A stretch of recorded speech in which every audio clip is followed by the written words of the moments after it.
Hi everyone, so let's talk about the builder pattern today. So this is a creational design pattern and it is very useful when you want to construct complex objects step by step. So what we do in this pattern is like, suppose we have a class. Let's understand this from a real world example. Suppose we have a computer class and we have a computer manual class. So what we can do is like, instead of creating these objects through their own constructor by ourselves, we can create a builder classes for these two classes that will do the work of creating the objects of these computer and computer manual class. All right, so suppose if the creation involves so many arguments, so many parameters basically, so we can hand that over to the builders basically. All right, that will create these classes, computer class and the computer manual class.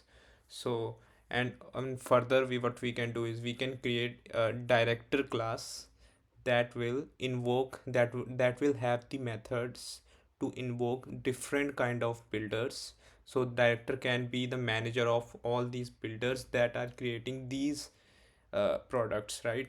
So as you can see in this image, so director could suppose there we have two builders, computer builder and a computer manual builder. So director can be the responsible class that will invoke the creation of computer builder.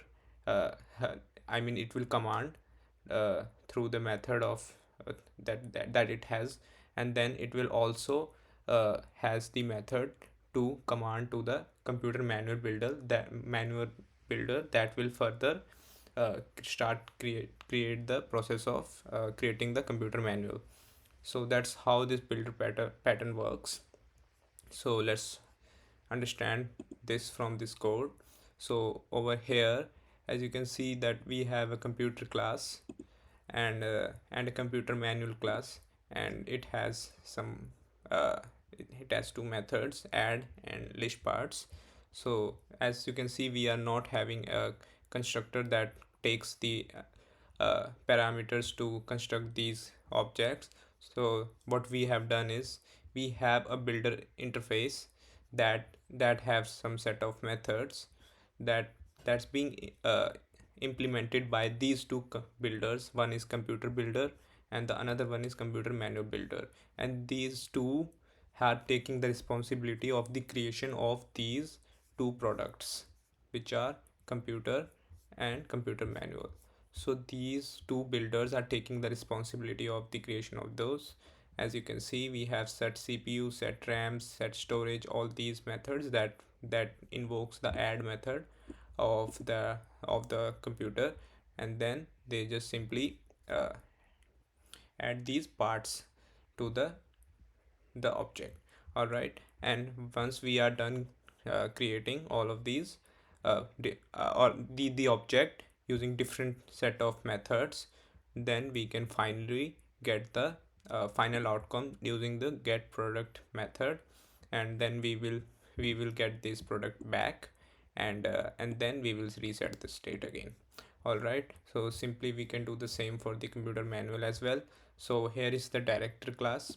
So as I said, director can easily like have the methods to uh, manage all the builders. Basically it is the head of those builders, we can think of it like that. So construct gaming PC is one method, and now similarly we can tell the builder to construct a normal PC. If we want to, we could just simply copy this code, and now as we have one computer builder, we can just simply write down here like construct a normal PC. All right, so over here we will just simply use a normal CPU, and we will just simply use 8 GBs of RAM. Now we will just use 250 256 GBs of SSD. We will use an integrated integrated GPU, and then we might need less power. All right, so we can have simply different methods, different commands for that builders to create different kinds of products of that class. So that's how the director manages the construction. All right, so we can also you can see we can create the office PC. All right, so now this is our client code. So over here we have created an instance of the director class, and then we have just simply created a computer builder, and now that computer builder has been given to the director. Now director is responsible for managing this builder to give the instructions.